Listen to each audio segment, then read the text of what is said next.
Os empresários do nosso Brasil, os C-levels do nosso Brasil, precisam entender o que é Brasília. O mercado de tecnologia aqui no Brasil, ele caminha a passos largos que o Brasil no Brasil, o mercado de bancário de pagamentos é o mercado mais desenvolvido que tem. E a gente não tem Pix lá nos Estados Unidos, né? A gente tem Pix aqui no Brasil. Mercado financeiro e uso de tecnologia pelas empresas e o uso de AI. Como é que o mercado olha para isso? AI, eu vejo que é uma forma totalmente diferente da gente fazer as mesmas coisas. Eu costumo dizer o seguinte, AI é coisa de preguiçoso.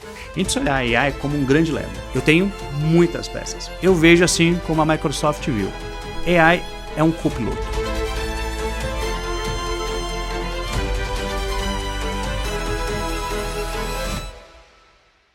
Bem-vindo ao primeiro podcast da Confraria dos CEOs. Meu nome é Manuel Edez, eu sou presidente da Confraria dos CEOs e presidente do Grupo Edesoft. E hoje eu vou estar aqui com um convidado muito especial para a gente contar uma série de histórias para vocês. E vocês que ainda não nos seguem aqui no nosso canal do YouTube, no nosso Instagram, então clique aqui embaixo, sigam as nossas redes sociais. E antes de apresentar o nosso convidado, eu quero falar um pouquinho para vocês do que é o projeto da Confraria dos CEOs. Então a Confraria dos CEOs é uma confraria que reúne executivos e C-levels de empresas e é uma confraria de fato de vinhos que a gente tem com jantares harmonizados, né, em formato de petit comité, ou seja, pouquíssimas pessoas, que a gente conta boas histórias, a gente fala sobre mercado, a gente fala sobre negócio, a gente fala sobre tecnologia, e isso tudo numa degustação às cegas que dura cerca de 4, 5 horas. E o nosso podcast vai começar a trazer agora esses convidados para cá, para a gente conhecer um pouquinho de perto as histórias de cada um deles, para que a gente possa falar de uma série de coisas aí, para matar de fato a curiosidade de vocês. E hoje eu estou aqui, né, com um convidado extremamente, né, especial, já participa da nossa confraria há muito tempo, né? Ele tem diversos títulos, na verdade, né, além de ser economista, além de ser apresentador, ou seja, é um cara que, além de tudo, é um amigo grande do meu coração, Alex André.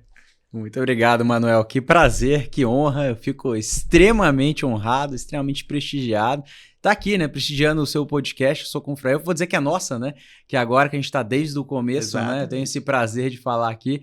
Então vamos contar um pouquinho dessas histórias para todo mundo que tá do outro lado da tela, que acompanha, né, pelo menos olha ali no Instagram, né, olha nas redes sociais, fala, pô, como que é sentar ali na mesa da confraria? O que é falado, o que é discutido, né, o que a gente realmente traz de ideias? Então acho que é um pouquinho de espaço e parabenizar, Manuel, mais uma vez por essa iniciativa. Não, excelente, Alex. Primeiramente, obrigado por você ter vindo, obrigado pelo convite, obrigado pela sua participação, não só no podcast, mas também na confraria, né? E, Alex, eu queria começar, na verdade, o nosso bate-papo pedindo que você contasse um pouquinho da sua história. Sim.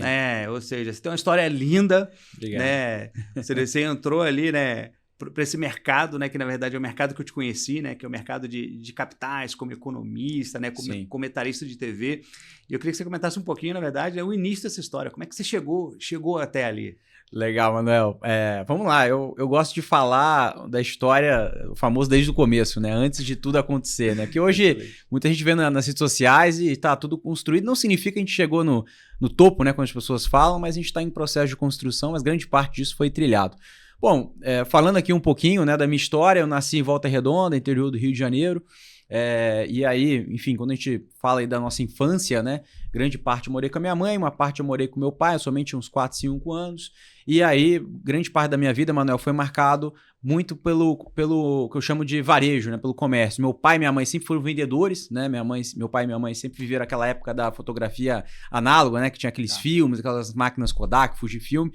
E aí depois a minha mãe começou a vender velas e sabonetes artesanais. Foi no qual eu comecei a ajudar minha mãe sendo vendedor. Então eu vendia vela e sabonete artesanal na rua, né, para os clientes, enfim, onde eu comecei a ter esse, não vou dizer, o gosto, né, de vender, o gosto do varejo, né, que me permeia até hoje. Então, desde a minha infância eu comecei a vender, e aí depois eu comecei esse office boy da minha mãe, né, que minha tia tinha um escritório de contabilidade. E aí eu ia pra lá e pra cá, aí já era em São José dos Campos, eu já tô avançando um pouco, já tinha mais de 16, 17 anos de idade, em São José dos Campos, minha tia Sandra, mandar um abraço pra ela, um beijo, e minha mãe, né, trabalhava junto com a minha tia e eu era office boy dela. Enfim, resumo da história, eu acabei tendo uma pessoa muito abençoada como você, como outras pessoas. O nome dele é Marcos. Ele tinha uma loja no centro da cidade de São José dos Campos e ele estava fechando essa loja, o Manuel. Ele Ele tinha uma loja de utilidade doméstica, que vendia caneca, que vendia copo, prato. E eu, como eu atendia essa loja como office boy, ele estava fechando essa loja. Ele falou assim, olha, eu vou fechar essa loja, eu vou dar essa loja para você. Ou seja, as canecas, né, o estoque, os móveis e o imóvel em si era do seu Cláudio. Ele acabou dando uma carência para mim e eu acabei virando dono de loja. Resumo é isso, né? Com meus 18, 19 anos, acabei virando dono de loja. Acabou dando errado depois de 3 anos, né? Foi aquela famosa curva, né? Deu certo por um momento, depois deu errado, quebrei e fui trabalhar ali. Praticamente eu chamo do concorrente da frente, porque era uma quadra de distância ali próximo, que aí foi uma grande aula, né? O gerente da antiga loja virou o antigo da nova loja que eu fui trabalhar. Então, eu fui trabalhar para ele, né, que era o gerente da antiga loja no qual tinha fechado, e eu virei de dono de loja para repositor, né? Eu virei repositor, descarregava caixa no caminhão, descarregava caixas ali no estoque e fiquei ali 3 anos. Então, 3 anos como dono de loja, 3 anos como repositor. Fiz economia, né, no qual eu sou formado, mas fiz uma parte também de administração. Eu tô avançando bem na história aqui. E aí eu acabei, quando eu comecei a fazer economia, eu comecei a ter o gosto pela economia. E aí eu comecei a desenvolver na época, que era um relatório, um clipe de notícia, que chamava Mercado Matinal. Eu disparava isso 4 da manhã, que eram as notícias do mercado financeiro. Legal. Lá em São José dos Campos. E para quem eu disparava? Para as pessoas ali dos bancos, né, das agências da região de São José dos Campos. Então uma delas foi uma gerente do Safra, que chamava Lívia, até hoje. Lembro de todo mundo que marcou na minha história, né? Mandar um beijo pra Lívia. E aí eu falei para ela, né, como todo mundo, onde você se informa, né? Ela falou, todo dia eu vejo um vídeo de um cara que é o estrategista-chefe do banco, que aí eu chamo Marco Saravalli. E aí eu chamei o Saravalli, né, no qual eu sou muito honrado, né, e devo ele até hoje disso. E aí ele me deu uma oportunidade. Vim para São Paulo, contei minha história de vida, como eu tô contando aqui, mas com ele eu contei 2 horas de história, né? Destrinchei bastante. Ele gostou. Na primeira reunião que eu fui para São Paulo, que foi também uma odisseia, né? Vim de ônibus e tal, uma dificuldade. E aí ele falou, eu vou sair do banco e vou montar um que chama de casa de análise, né? Research, enfim. O que é isso? Basicamente é uma empresa que recomenda ações, né? Então, ações da Bolsa de Valores. Comprar, vender, manter, né? Aquele relatório, aquele documento que os investidores olham, né? E aí foi uma oportunidade única na minha vida. No meio do caminho, ele conheceu a Paulo e Luiz Messi, que hoje eles são fundadores da BMC News, né, que hoje é o maior canal de TV do mercado financeiro do Brasil, e eles se formaram uma holding na época, enfim, eu acabei entrando. Então, não vou dizer o primeiro funcionário, hoje foi o segundo, terceiro funcionário que entrei nessa holding. Ali foi começo de 20, mudei para São Paulo em abril de 2020, no auge da pandemia, e aí foi construindo a história com a TV, com a empresa de análise.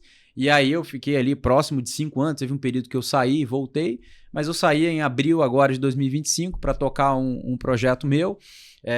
E aí agora eu estou desenvolvendo um trabalho, Manuel, além de ser comentarista, como você comentou, hoje eu sou comentarista da Gazeta do Povo, né? Vira e mexe também estou na Jovem Pan, na BMC também, ainda estou com o pessoal lá, gosto bastante de todos. E além dessa parte de TV, né, além do TC News também que eu comecei agora recentemente, que é o canal do Traders Club, de notícias, estou lá toda sexta-feira.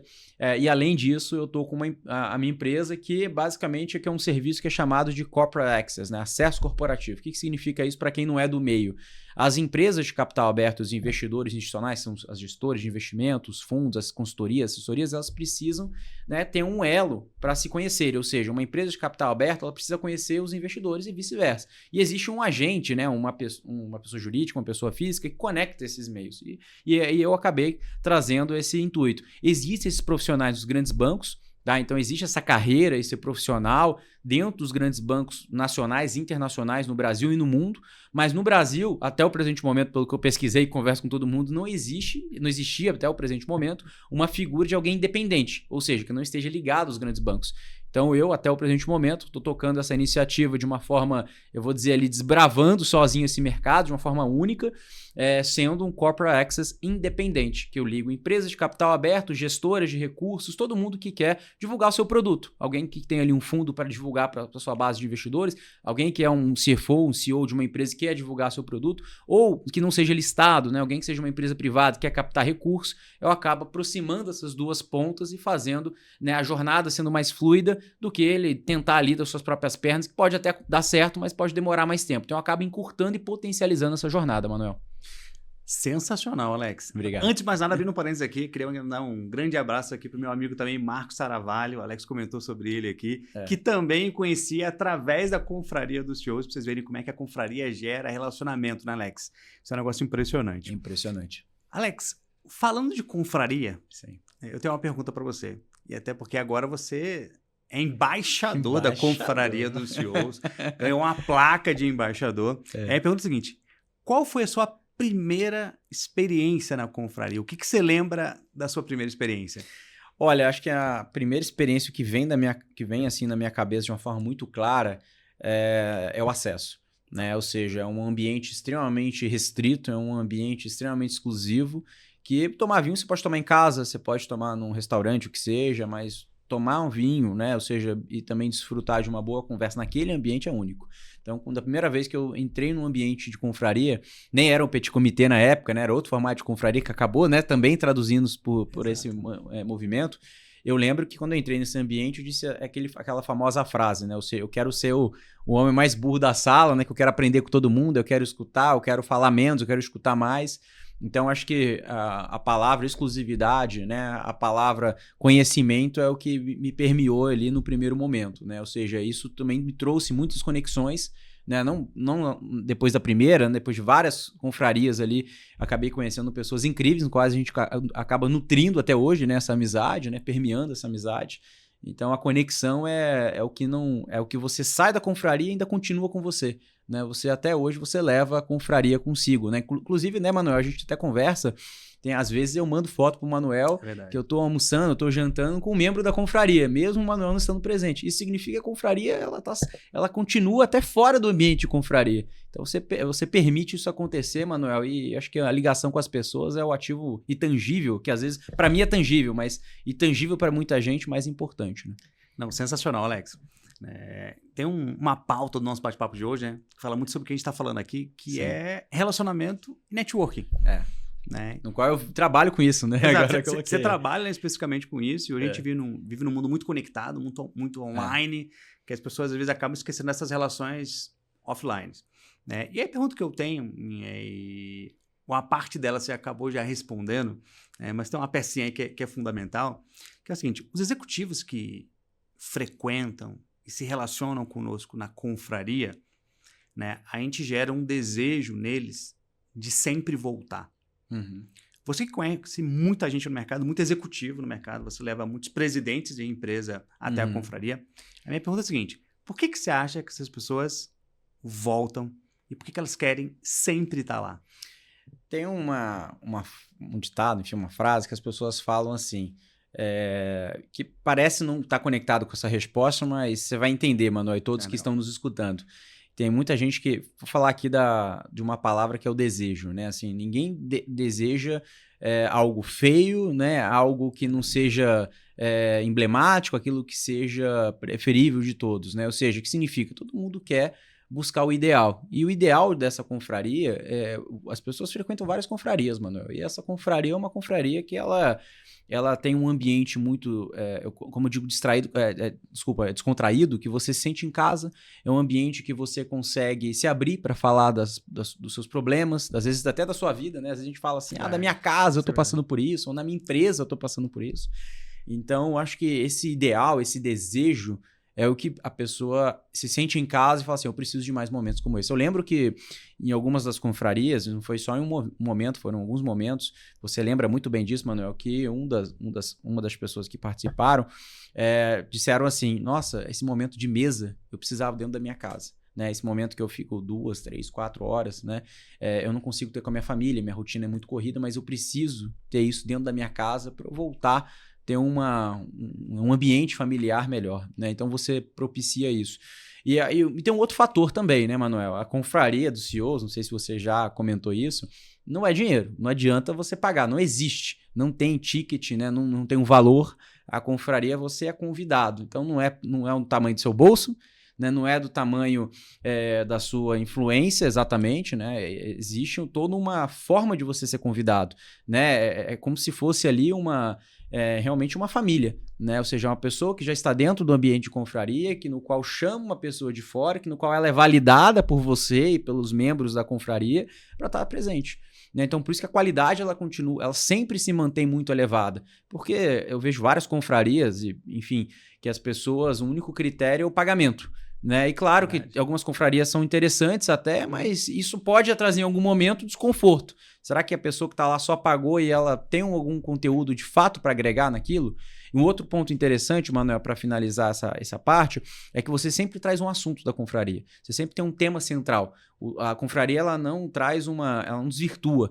Né? Então, a gente, claro que fala de diversos assuntos, fala de assuntos familiares, assuntos pessoais, assuntos empresariais, mas em determinado momento a gente vai para a pauta principal. A gente fala de logística, a gente fala de tecnologia, né, de IA, fala de todas, fala de economia, de cenário, e isso que é mais importante, né? Porque no final do dia, quando a gente chega em casa e alguém perguntar pra gente, o que você falou na confraria? A gente já tem pelo menos o tema central, né? Nós falamos esse tema específico. Então, acho que é muito enriquecedor essas interações sempre, né? Acho que o feedback é contínuo.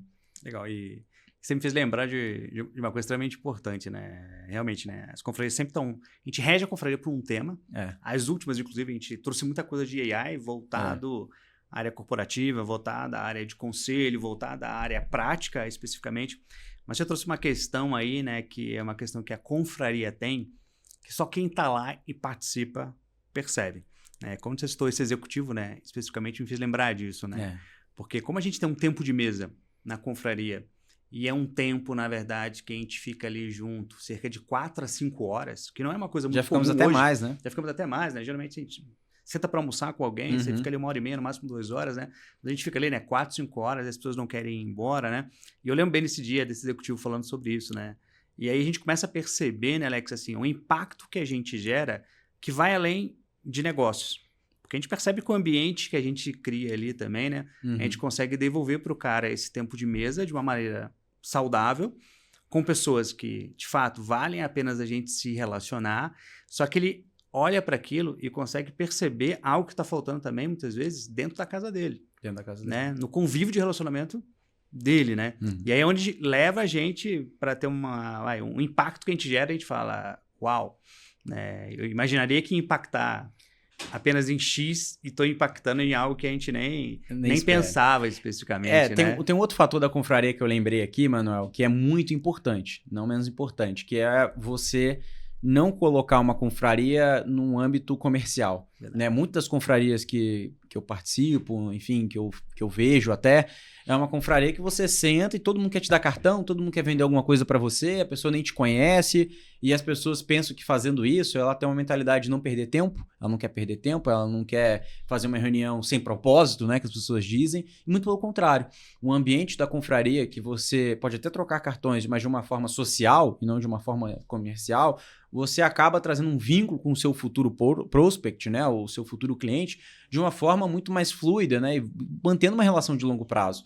Então, eu mesmo faço o negócio dessa forma. Eu primeiro, né, compro o CPF para depois ter uma relação com o CNPJ da pessoa. Verdade. Então, primeiro você tem que gostar da pessoa, ter uma boa relação com ela, né, saber se a pessoa realmente compartilha, né, com os mesmos valores que você, com as mesmas visões que você, para você fazer negócio com ela. Então, é muito claro. E aí, na confraria tem muito isso. Nós vimos, inclusive, negócios sendo gerados dentro da confraria, né, negócios que foram até fora do âmbito de tecnologia, né? Verdade. E isso surpreende bastante, né? Porque isso mostra a potência e o tamanho do alcance de uma confraria, mesmo sendo um petit comitê com 6 pessoas. Verdade, Alex.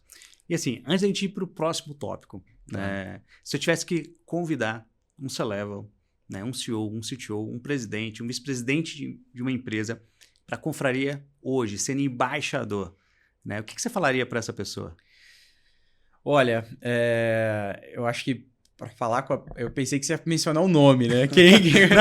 Não é o nome, mas se tivesse que... Quais são as palavras, né? Exatamente, que se dirigia para a pessoa. Exatamente. Bom, eu acho que seria resumidamente um resultado, eu falaria para a pessoa para manter um espírito da confraria vivo, a chama viva, né? Ou seja, a gente nunca pode desvirtuar esse movimento da confraria, que, de novo, é um ambiente leve, é um ambiente extremamente social, mesmo que tenha vínculos comerciais no meio, e que ela permeie isso para outras pessoas, né?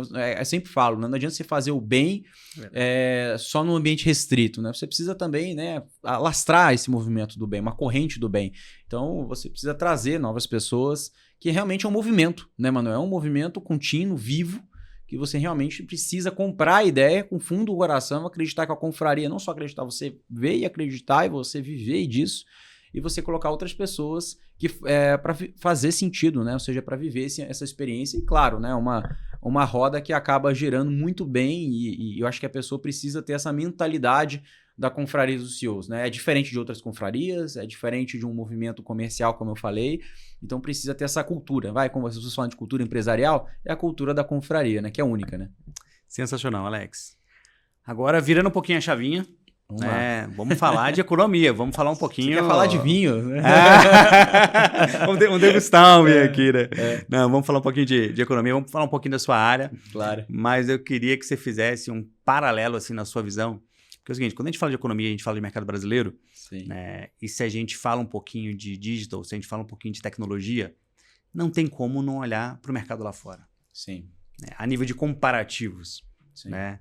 E eu queria saber de você, como é que você vê, na verdade, né, o mercado brasileiro digital, o mercado brasileiro de tecnologia, comparado, de fato, a outros mercados, na sua visão?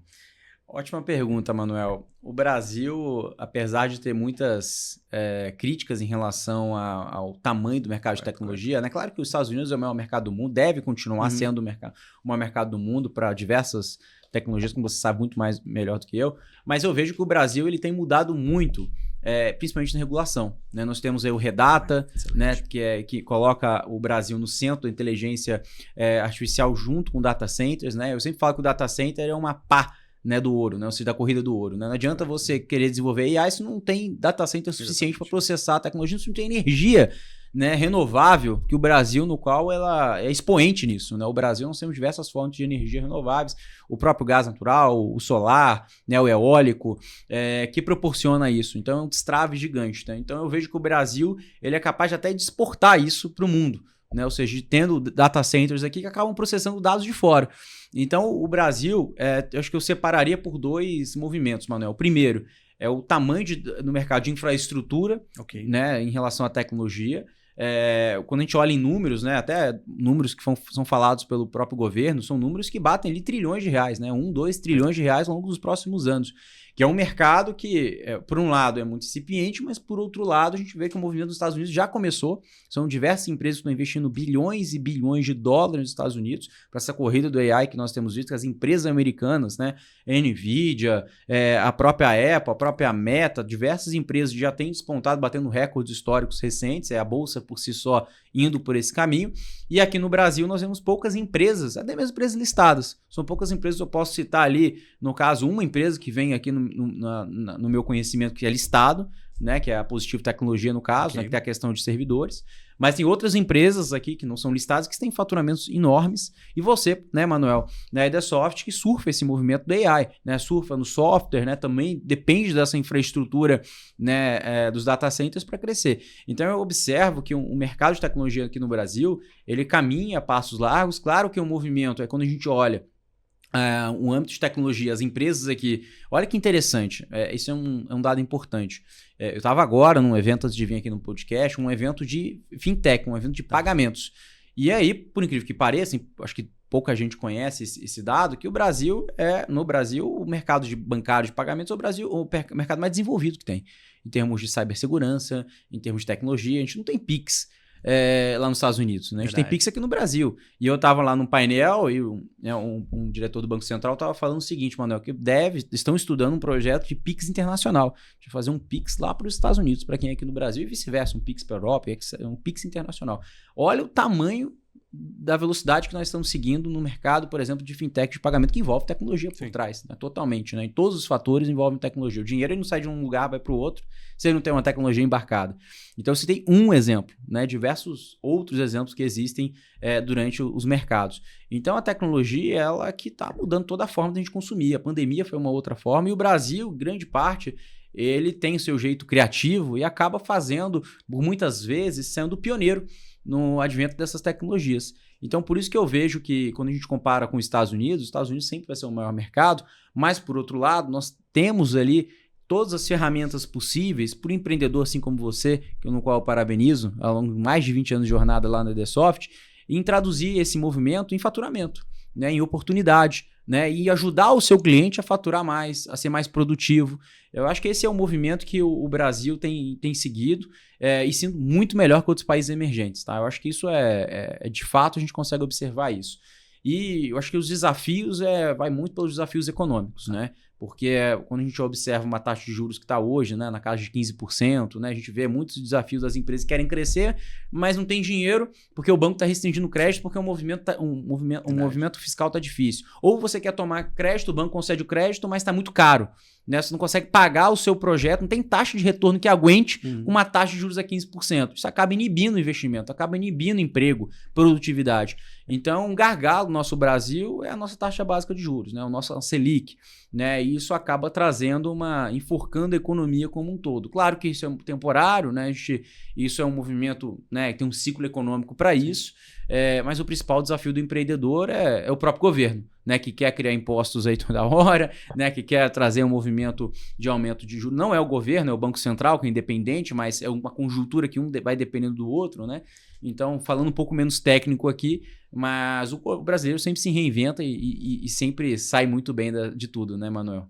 Excelente, Alex. Excelente mesmo pela tua colocação. Agora uma pergunta de resposta rápida. Vamos lá. Eu quero a primeira coisa que vem na sua cabeça. Vamos lá. Quando o tema é AI, o que vem na sua cabeça rapidamente? Disrupção. Disrupção? Disrupção. Por que disrupção?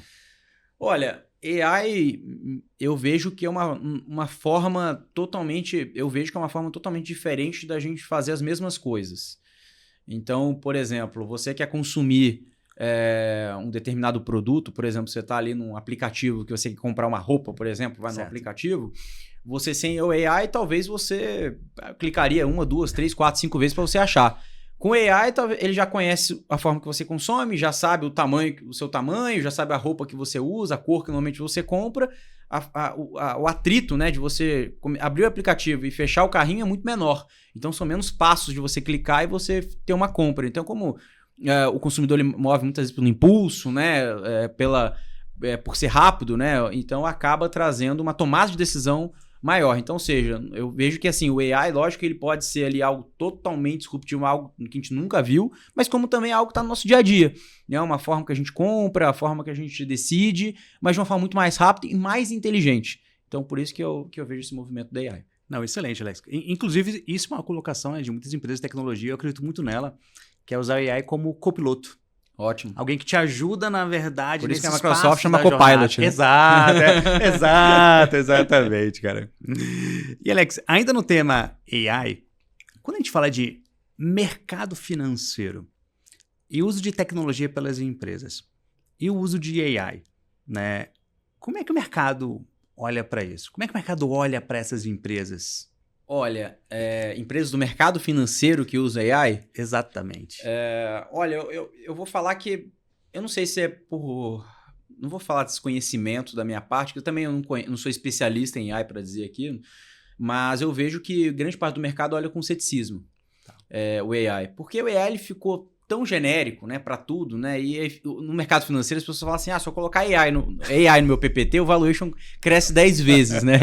Então, mesmo não sabendo o que eu tô falando, eu falo, não, tem um AI, tem um agente, né? Tem verdade, exatamente. E meu valuation vai crescer porque as pessoas nem viram o resultado dessa ferramenta sendo implementada. Então, eu não sou cético a AI. Eu sou totalmente aberto às novas tecnologias. Mas a gente precisa ver os resultados. Né? Então, acho que para o mercado financeiro, aonde que é usado? Né? É usado nas formas das transações, né? É utilizado para gestão de portfólio. Então, ou seja, eu sou um investidor, até para pessoa física hoje, né? Nós aqui, eu sou um investidor, eu tenho um perfil de investidor. Né? Eu sou moderado, eu sou agressivo, eu sou conservador. Quais produtos que eu devo comprar? O AI ele ajuda até a escolher. Ele não vai substituir, talvez, um advisor, né? Um banqueiro, né? Um assessor de investimentos, mas até o assessor usa o AI para selecionar quais ativos que aquele cliente pode comprar. Porque cada vez mais, também estão existindo novos produtos. Então, com novas tecnologias, existem novos produtos de investimento. E aí o assessor precisa estar atualizado e utilizar essas ferramentas para realmente trazer eficiência, para tomar a decisão mais rápido, para ele atender seu cliente mais rápido e de uma forma assertiva. Então, o AI, eu vejo que está caminhando a passos mais devagares ali por parte da tomada de decisão dos investimentos. Tá? Quando eu vejo na aplicação de assessorias, de consultorias, nessa ponta, distribuição, mas na parte da originação, ela tem utilizado de uma forma muito rápida. Nós vimos a adoção do blockchain, né, para fazer ali. Tem várias plataformas que utilizam isso, que eu me lembro aqui na minha cabeça, tem a Rush, tem o mercado Bitcoin, que eu já trabalhei junto com consultorias com essas duas plataformas que fazem isso acontecer utilizando a tecnologia. Tem outras também, mas eu vejo que o mercado financeiro ele está se transformando nisso. Lembrando que muitos anos atrás, Manuel, eu lembro muito bem que as pessoas não sabiam nem como comprar uma ação. Né? Ou seja, o home broker, né, que é a plataforma que você negocia as ações, não tinha nem aplicativo. Às vezes a pessoa tinha que ir na agência fazer esse movimento. Então a tecnologia ela está permeando de uma forma que dá acesso. Acho que acesso é a principal palavra do mercado financeiro. Antes, muita gente pensava que investir era algo de pessoas ricas, né? Só quem era rico que investia, né? Que tinha aquele paradigma, investimento não é para mim, é só para quem tem muito dinheiro. E hoje, a pessoa que tem R$10, ela consegue comprar uma ação. Né? Ela consegue comprar um título ali, uma ação, ela pode com R$100 ele comprar um título ali de um CDB de um banco, começar a investir e pensar no seu futuro. Então, eu acho que a democratização dos investimentos é o principal passo que a tecnologia acabou sendo adotada. Não, excelente, Alex. E você colocou um ponto interessante, né? Fazendo essa comparação, né? Que lá atrás, né? Que a pessoa para comprar ação tinha que ir no banco, né? Uhum. Depois chegou o home broker, né? Então, assim, quando a gente fala de evolução tecnológica, né? Tem um dado muito interessante. Nos dias atuais, tá? A gente tem, ou seja, muito mais tecnologia, ou seja, a gente tem muito mais coisas do que 20 anos atrás. Hoje a gente tem que escolher qual tecnologia que a gente quer usar também. Exato, mas tem um detalhe interessante aí. Só que hoje a gente usa muito menos tecnologia proporcionalmente ao que tem disponível do que há 20 anos. Ou seja, a gente tem muita coisa. Só que por ter muita coisa, né, as pessoas têm até dificuldade de usar. Uhum. Porque, ou seja, tem tanta coisa disponível. Como AI hoje, né? Exatamente. As pessoas deixam de entender, né, no detalhe, né, o que cada coisa dessa significa, o que eu posso utilizar. E aí entra um preconceito, às vezes, preconceito mesmo formado de algum setor do outro lado, né, que acaba, de fato, dificultando essa adoção, né? E dificulta, eu acho também, quando a gente fala de AI, a originalidade disso. Né? Porque eu vi até uma notícia, eu posso errar um número aqui, mas vou chutar bem próximo disso, disseram que 70%, 75%, 80% dos textos que são feitos na internet hoje são feitos por AI. Né? Tanto um e-mail quanto uma mensagem que é enviada, uma matéria de jornal, acho que essa notícia era até de matérias de jornais, que grande parte das matérias de jornais hoje são feitas por AI. Não significa que a matéria é fake, significa que o editorial ele já otimiza ali para ficar de uma forma mais clara, uma forma mais fluida, do jeito que ele quer passar para o leitor, ao invés de ele escrever ali manualmente como era feito ali na época dos primórdios, né? Há poucos anos atrás, que eu vou falar dos dinossauros, né? Mas o AI ele vem ajudando nisso, e muita gente que é da geração, aí que confronto de gerações. As pessoas que estão nas gerações mais antigas, elas começam a ver isso com ceticismo. E as pessoas que estão, né? Imagina um bebê que nasceu hoje, né? Na era do AI, né? Que nasceu nesta data. Imagina o que será dele nos próximos 20, 30 anos com essa adoção da AI. Ele vai nascer com AI na sua formação. Então, é isso que me traz um maior otimismo nisso, né? Porque eu peguei na época da internet banda larga, né? Que na época tinha que desligar o telefone, né? Para funcionar a internet, né? Aquele barulhinho da internet, né? Fax modem, né? Era fax modem. Exato. Começa a entregar a idade isso daí, né? Exato. Então, é isso, Manuel. Então eu vejo que a tecnologia é só uma questão, né? Não é quantidade, é qualidade, mas também é conhecimento. Hoje, por exemplo, com AI existem tantas plataformas de AI. Você quer fazer um vídeo, é essa plataforma. Você quer fazer isso, é essa plataforma. Cada plataforma, cada aplicativo, pelo menos hoje, né? O que dizem, né? Você pode me confirmar ou não. Cada aplicativo, cada site faz uma funcionalidade melhor.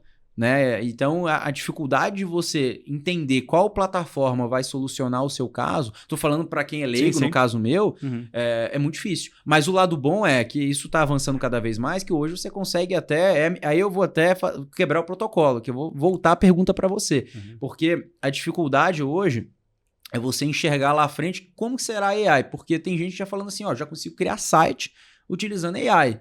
Né? Será que o desenvolvedor, no caso, o que será dele, Manuel, com esse mercado AI, já que a pessoa, uma pessoa física, no caso, atrás da tela, ela já consegue dar muitos prompts, consegue fazer muitas coisas que no qual ali antes dependia totalmente de um desenvolvedor. Sim. Essa pergunta, Alex, ela é sensacional, cara.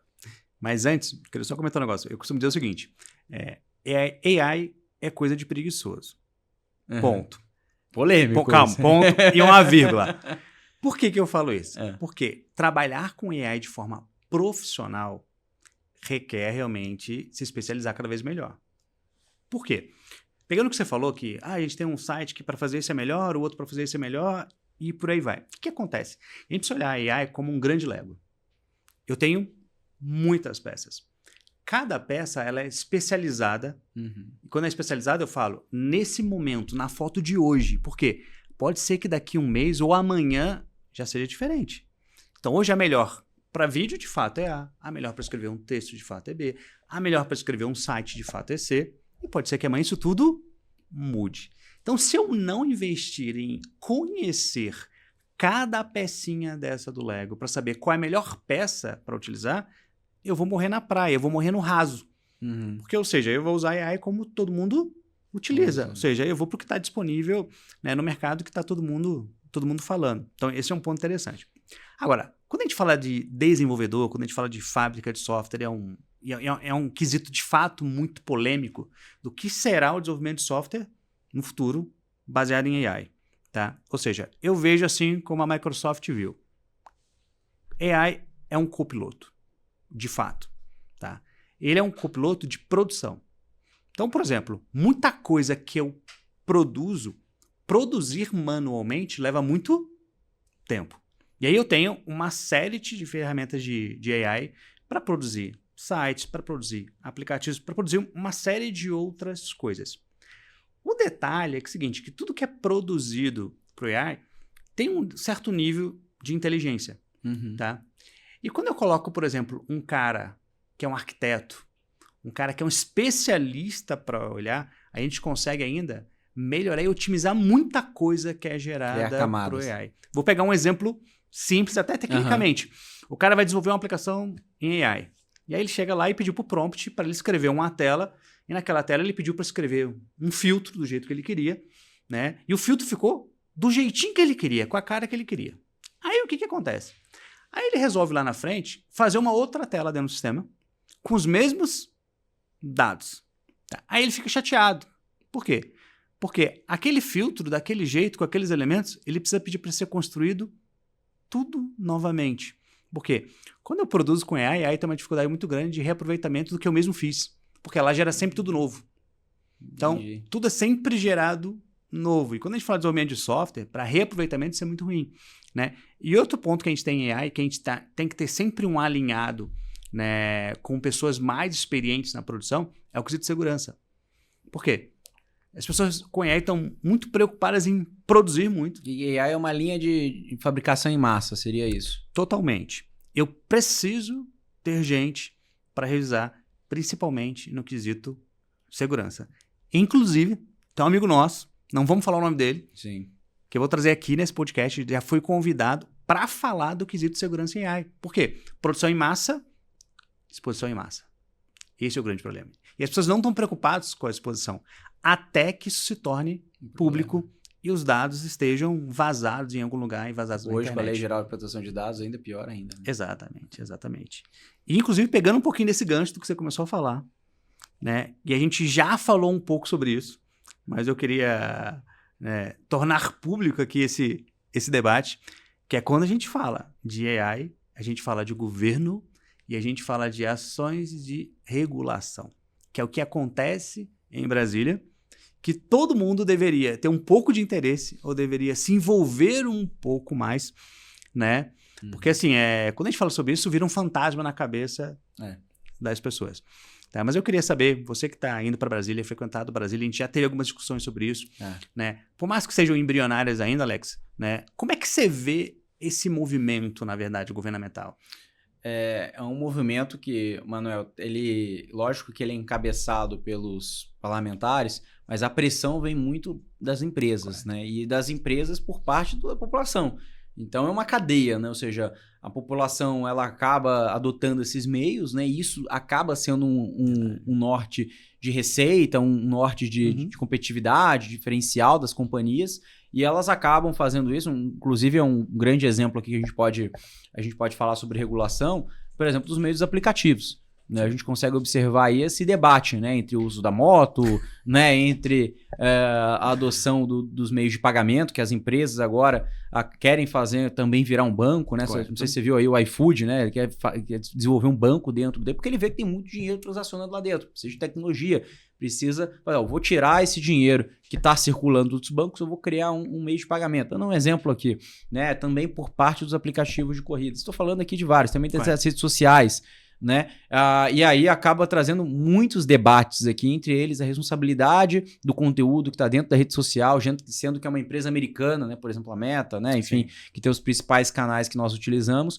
Então, isso acaba trazendo debates públicos, debates da nossa sociedade, que também, dentre esses debates, traduzem-se em marcos regulatórios, né? Ou seja, que são regras fundamentais para o mercado se desenvolver. Ou seja, são regras básicas, né? Ou seja, aquilo que o mercado precisa para não virar uma várzea, né? Ou seja, resumidamente, né? Para não fazer o que você quer e você acabar atrapalhando, né? Porque se não tiver regra, tem muita gente que confunde censura com regra, né? Ou seja, a censura realmente é você não deixar o interlocutor comentar alguma coisa, não deixar você implementar uma nova tecnologia, uma decisão puramente única, monocrática do governo. Isso é uma decisão de censura.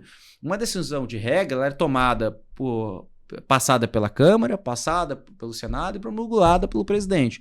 Então a gente tem todo um rito que é seguido pela nossa Constituição, que promove esse desenvolvimento dessa tecnologia. Isso traz, inclusive, Manuel, um certo conforto, um certo espaço para as empresas quererem empreender aqui, porque traz segurança jurídica. Correto. As empresas com segurança jurídica ela têm mais conforto para investir no Brasil, que são bilhões de reais. São bilhões de reais em todos os movimentos, em telecom, em data center, em profissionais. E as empresas não vão investir aqui para ficar um ano, elas investem para ficar anos aqui. Então precisa ter segurança jurídica. Claro que as regras mudam, mas o mercado está se desenvolvendo bastante. Então, um recado que você pediu para eu passar também, Manuel, que você já esteve comigo em Brasília, foi uma honra que você aceitou o convite, espero vê-lo mais vezes por lá comigo. E estender o convite para quem está do outro lado da tela. Verdade. Lógico que a Carol que está aqui nos bastidores, né? Você não foi confirmado e não foi nem batido essa tecla antes. Mas eu vou quebrar o protocolo mais uma vez. Vamos criar aqui uma caravana da Confraria dos CEOs São Paulo-Brasília. Então, vamos ver se a gente consegue levar alguns empresários, Manuel, lá para Brasília, porque os empresários do nosso Brasil, os C-levels do nosso Brasil, precisam entender o que é Brasília. Verdade. Eles que estão atrás das suas mesas, né, estão sentados nas suas cadeiras, mesmo que tenham conhecimento da política, saibam como a política funciona nos jornais, né, no papel, mas um ambiente no qual você viveu, Manuel, é muito importante, né? Os interesses que são feitos, né? A forma que é feito os negócios, né? A forma que é dialogado, a forma que é pautada, que é votada, o que é um projeto de lei, o que é uma medida provisória, tudo isso você vivendo Brasília, né? Com ambiente à parte, como eu te falei antes, e você viveu isso, é muito importante, que é um diferencial para você empresário, tá? É um diferencial muito grande você viver para realmente você entender o que influencia o poder dentro das nossas decisões no nosso dia a dia, Manuel. Não, excelente, Alex. E você trouxe um ponto extremamente importante, né? As pessoas, quando a gente fala de regular, sim, elas só pensam em censura. Exato. Né? Então, elas pensam que vão ser censuradas, na verdade. Elas não pensam nas regras. Né? E eu concordo com você. As regras são extremamente importantes e a gente precisa ter uma série de regras para o uso de AI, especificamente, principalmente o que trata a validade da identidade. Porque hoje, né, com um trechinho de um vídeo de um podcast, eu clono a voz do Alex, né, e saio gravando um monte de mensagem para um monte de gente. Né? Eu pego um vídeo seu, faz uma montagem, né? Seja, consigo incorporar ali alguma coisa e até o Alex provar que não é ele, isso vira um grande problema, de fato, na vida do Alex. Dependendo até um crime, né? Exatamente, né? Então, quando a gente fala de regras, né? Principalmente eu me baseio muito nas regras nesse pilar, né? Que é o pilar de como é que eu valido a identidade, né? De quem tá ali. Porque a gente começa a ser muito vulnerável, né? Ao uso de toda essa tecnologia. Porque não adianta, né? Quando a gente tem uma tecnologia nova, assim como a gente vive esse grande momento, a gente tem muito benefício, né? Muita gente fazendo muita coisa boa E muita gente que pega toda essa tecnologia para fazer uma série de coisas que não deveriam ser feitas, né? E aí, de fato, entra ali o papel do governo, que é extremamente importante, né? E uma outra coisa que você colocou aqui, né, Alex? Já convidando o pessoal aqui para caravana aqui, né? Para a gente poder ir lá em Brasília, né? Mas acho que todo empresário deveria entender que, independente do tamanho dele, que ele pode contribuir para as discussões. Sim. Né? Eu acho que até a gente se envolver em Brasília, né, e começar a ter acesso, começar a conversar, a gente acha que é algo que a gente não tem voz, né? E com a aproximação a gente percebe, na verdade, assim, que não só a gente tem voz, mas que também o outro lado também quer que a gente contribua. Então, acho que isso é um ponto realmente extremamente importante, relevante, e aproximar cada vez mais os empresários, né? Eu acho que é um movimento muito, muito positivo, né? E a confraria, na verdade, é no final isso, né? A gente trazer temas, a gente discutir, mas a gente também ajudar, na verdade, muitas vezes a criar um movimento, né? A gerar um movimento, né? E trazer isso para o nosso dia a dia, Alex. Sensacional. Agora uma pergunta sobre trabalho. Vamos lá. Tá? Vendo tudo que a gente está vendo hoje, toda essa transformação, né? Ou seja, eu costumo dizer o seguinte, né?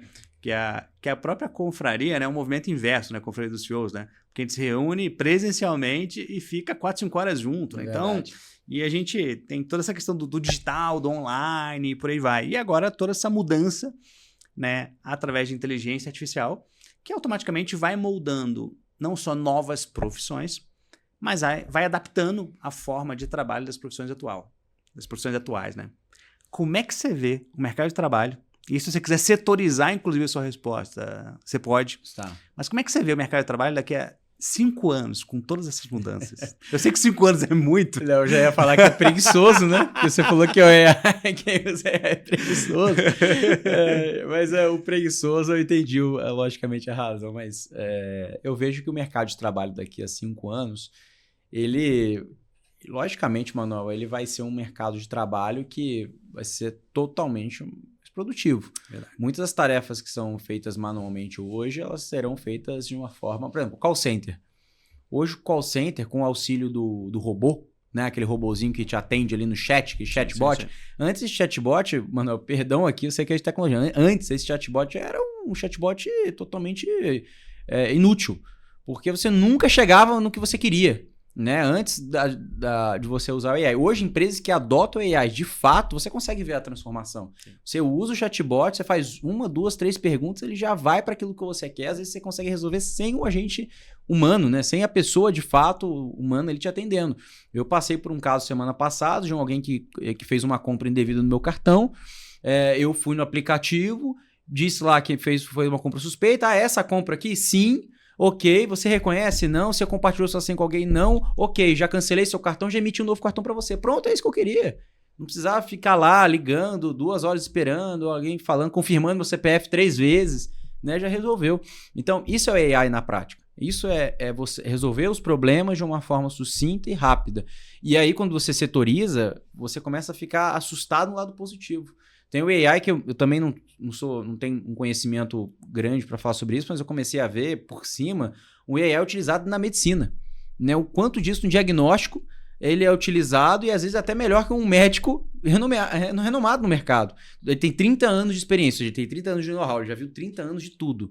Mas o AI ele não pegou 30 anos, ele pegou um banco de dados de 20 mil médicos e tem 30 anos de experiência. Ele vai pegar de tudo e vai fazer, né? Vai checar ali com pessoas que tiveram um diagnóstico próximo do seu, do teu, da sua idade, né? Enfim, do seu prognóstico, e vai chegar no resultado muito mais próximo daquilo que realmente você está passando. Então o AI, ele não é só aquilo, eu sempre falo por camadas, né? Como se fosse um iceberg, né?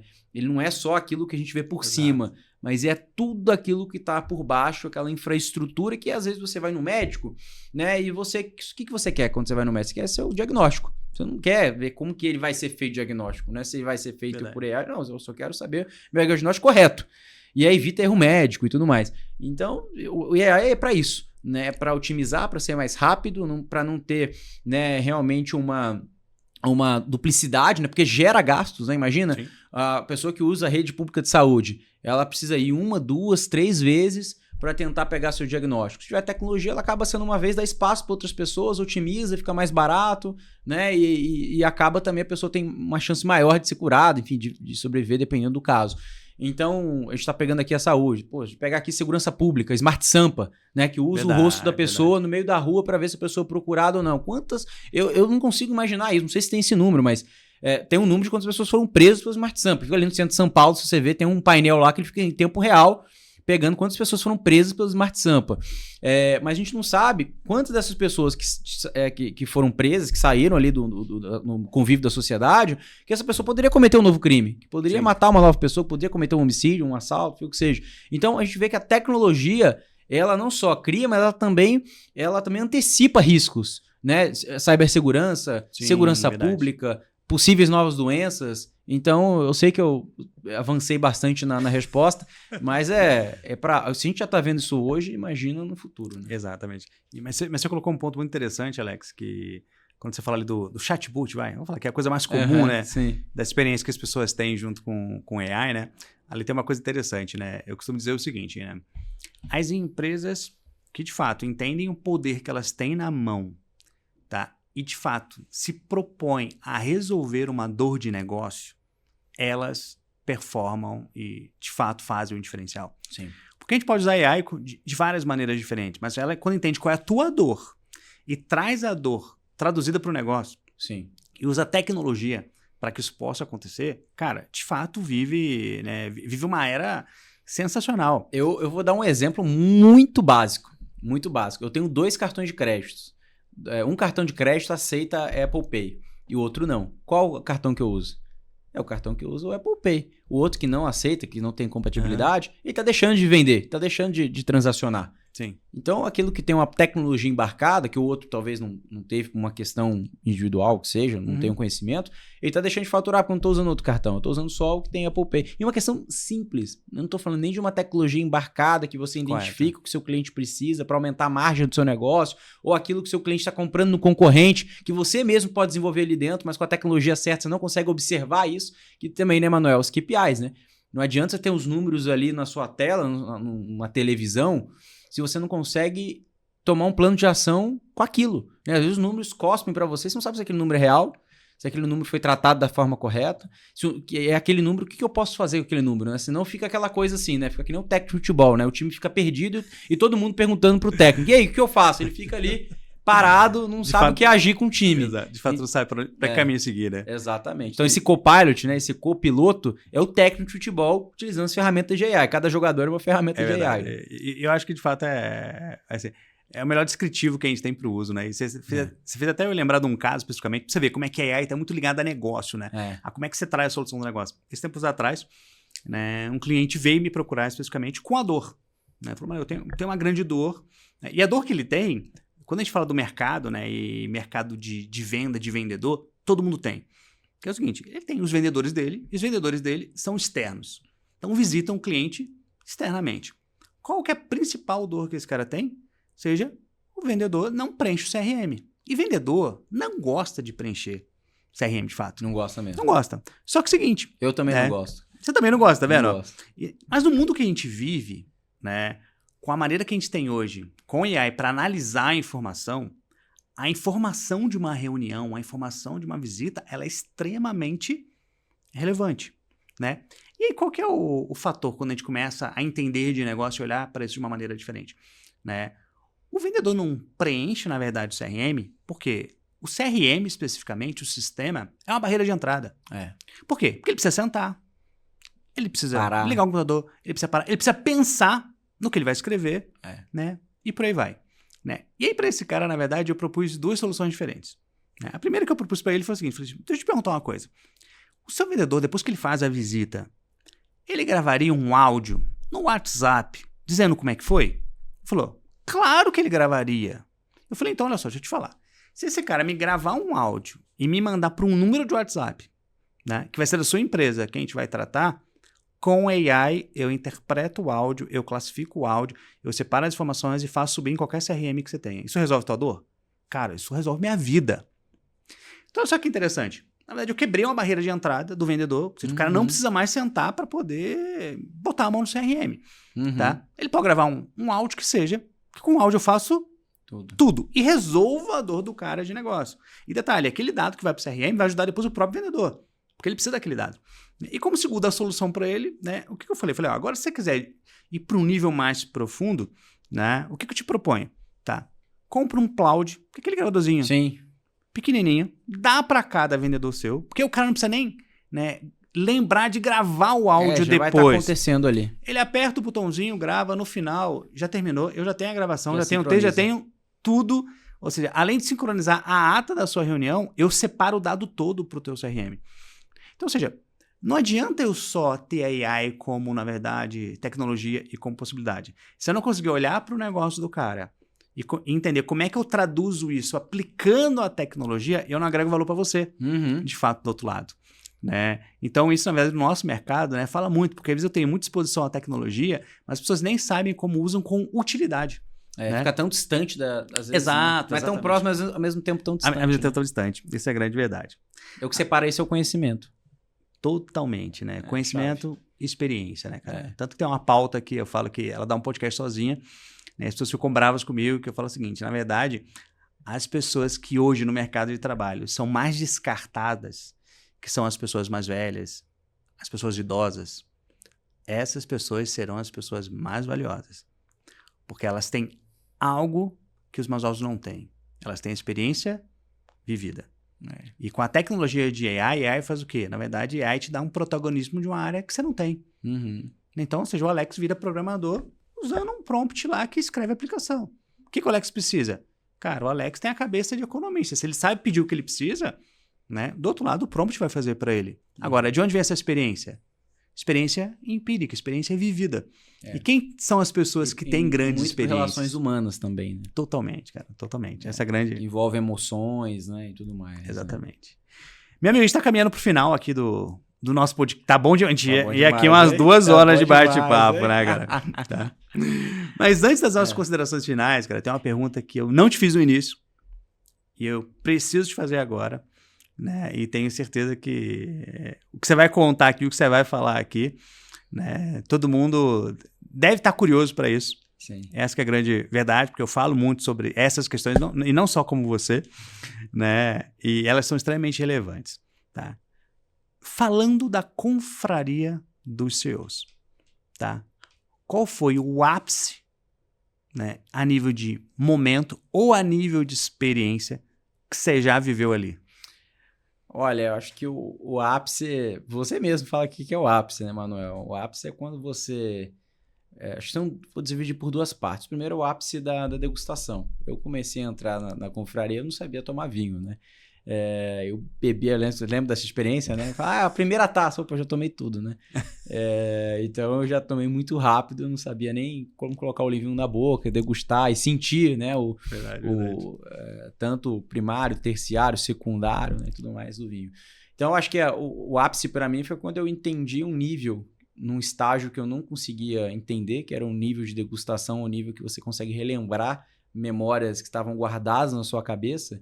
Foi uma memória que eu tive com meu pai há muitos anos atrás, quando eu era criança, que foi, né, foi destrinchado, né, tirou ali do fundo da cabeça através de uma degustação de vinho, né, através ali do paladar, através do olfato, eu comecei a traduzir esse movimento que você já falava para mim que tinha passado por isso, né, no quintal ali da sua casa que você vivia lá com sua avó, com Violeta, né, que você sentia ali Violeta.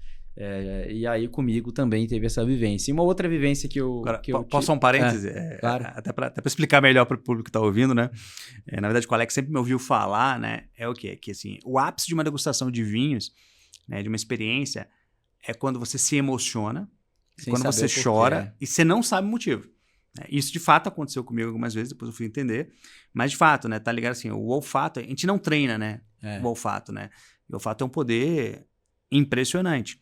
Né? E ele que, na verdade, é o maior canal sensorial que a gente tem, né, das memórias, né? Das memórias, né? E geralmente quando a gente se emociona numa degustação, né, é de fato porque ele remeteu alguma memória passada de algo que às vezes naquele momento você não lembra ainda o que é, o que associou, mas está ligado à sua história de vida, né? E o Alex viveu isso na prática, né? Eu já vivi isso acho que 2 ou 3 vezes e é o ápice, de fato, para mim também a nível de experiência, né? E o Alex viveu isso ali na prática e foi sensacional, né, Alex? Foi sensacional. E aí na parte de negócios, né? Para mim, eu acho que um momento único, eu acho que assim, eu que sou do mercado financeiro, as pessoas no qual eu cheguei a conhecer dentro do ambiente de confraria, eu acho que eu não conheceria em outro ambiente.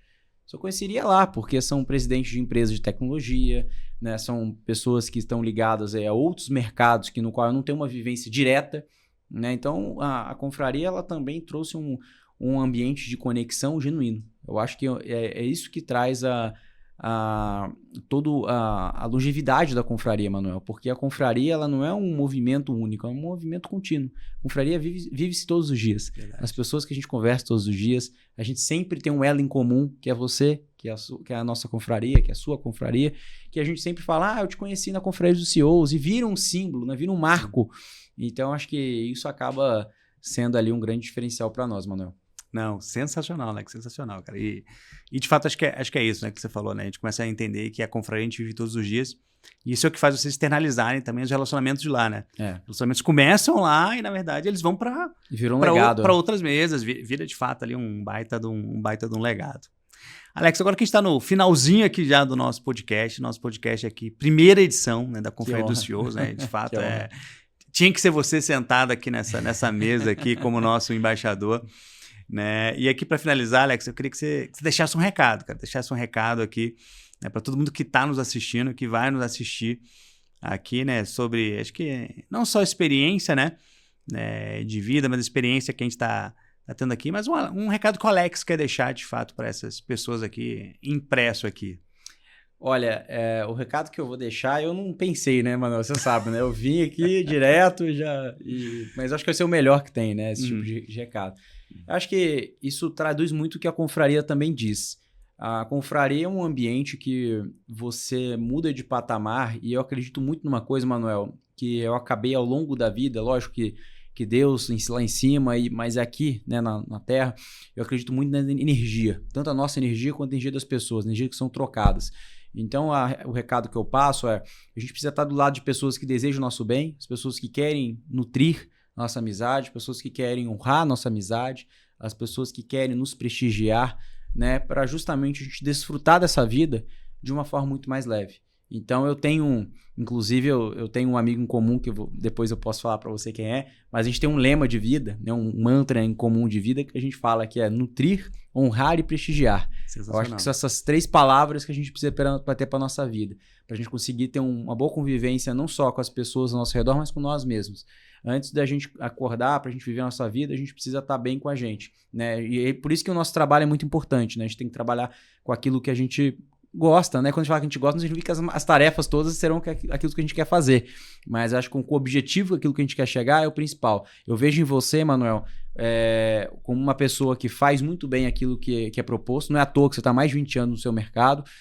Não é à toa que você consegue reunir tantas pessoas boas ao seu redor e que você teve essa iniciativa de sucesso, que agora se transformando em podcast, que eu tenho certeza que já é um sucesso, em relação a conectar boas pessoas, no qual a gente está fazendo aqui com a minha presença, e eu quero te agradecer muito. Então, acho que o recado principal é esse: se conecte com boas pessoas, tenha as boas vibrações e, claro, faça aquilo com muita vontade, com muita garra, que você vai chegar lá, tenho certeza que você vai chegar lá, porque o caminho não é tão fácil. Mas se a gente conseguir ter essa mentalidade, né, de vencedor, tem só uma colocação importante, que eu lembro quando eu era repositor, carregava caixa, minha mãe falava assim para mim: se você quer ser presidente de empresa, né, dono de empresa, tem que agir como tal sendo repositor. Não adianta você virar presidente com a cabeça de repositor. Você tem que ser uma cabeça de presidente. O que significava isso na prática quando eu era repositor?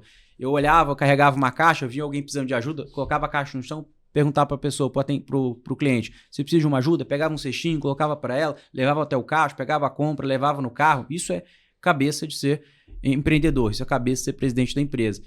Eu ganhei mais por isso? Não ganhei mais por isso. Teve o reconhecimento dentro da empresa? Também não tive o reconhecimento devido àquele presente momento. Mas aquilo me permeou em ter uma educação, um respeito pelas pessoas, desde aquele momento, que traz uma empatia no qual eu carrego até hoje. E a gente vai sempre ajustando a rota. Né? Então, acho que esse é um principal ponto, né? Reconhecer os erros e ir ajustando a rota ao longo do tempo, com perseverança, com fé e também, claramente, com muita energia. Obrigado, Manuel, mais uma vez. É um grande prazer estar aqui com você, uma honra e que bom estar aqui te prestigiando e que maravilhoso. Eu estou muito feliz, sem palavras, para descrever esse grande momento. Muito obrigado. Não, excelente, meu amigo. E até pegando um pouquinho das suas palavras, né? Quando a gente fala de mesa, né? Uma coisa que eu aprendi, e aí eu vou falar até um pouco sobre você, que talvez eu nunca tenha falado isso, mas assim, o que te levou até a confraria? Né? E eu falo isso para todas as pessoas que estão lá. Eu costumo dizer o seguinte: talento te leva para a mesa de cima.